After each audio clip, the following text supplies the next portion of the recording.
Starting lesson 8, we'll be looking once again at this DFM data frame. I'll run that so that we can explore it as we work. We have 4 rows and 4 columns. And what we're going to do is select some values based on a conditional. And our conditional is defined right here.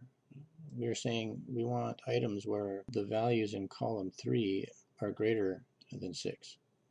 By inspecting column 3 here, we see that column 3 in rows Utah and New York are greater than 6, but Ohio and Colorado are not. So predictably, we should get only Utah and New York out of this request.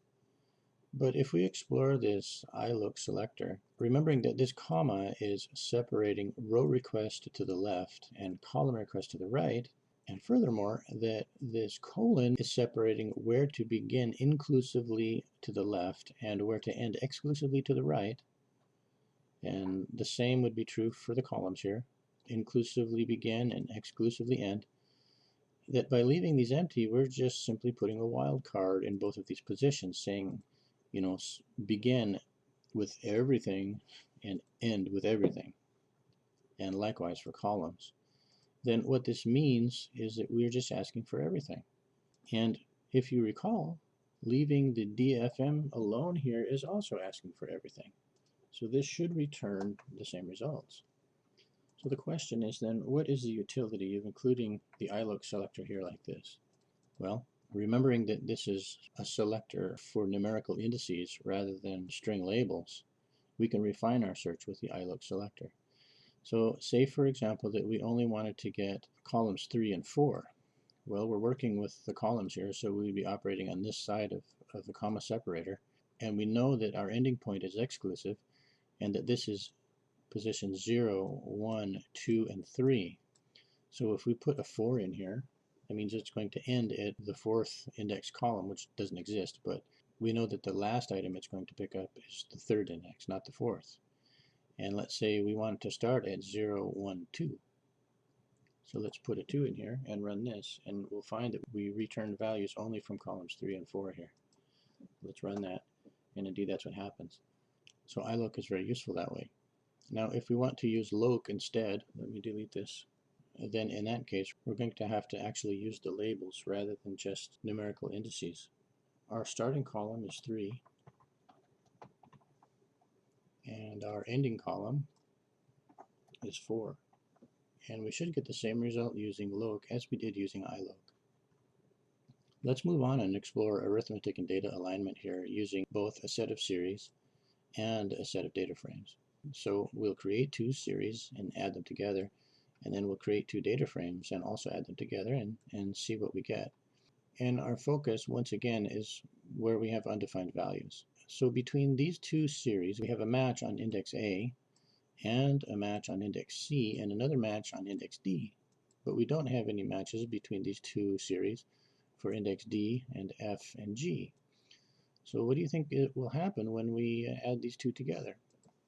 Well, let's run them, and then we'll output series 1, and then let's add them together. Well, predictably, where we had matches, it's going to add together. So here we have a 0 and added to a 1. 0 plus 1 is 1. And here we have a 1 added to a 2, which is a 3. But when we get to index D, there was no match for index D in series 2. So pandas inserted an empty.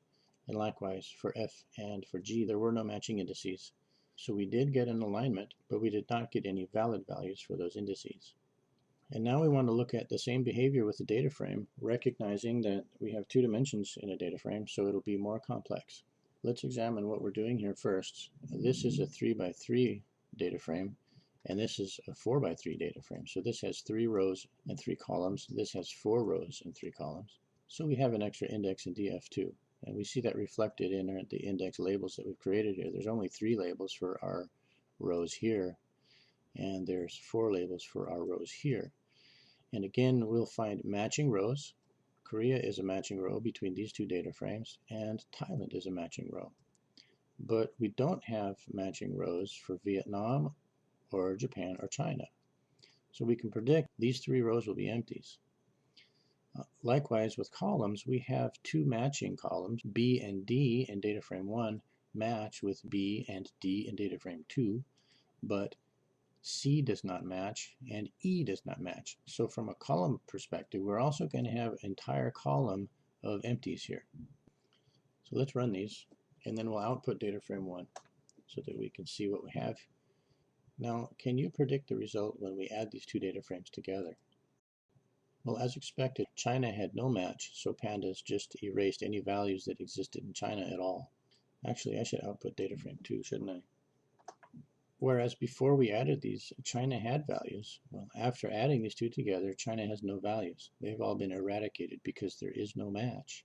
Likewise with Japan and with Vietnam, because pandas could not define a combined value between data frame 1 and data frame 2, which is what we're asking it to do.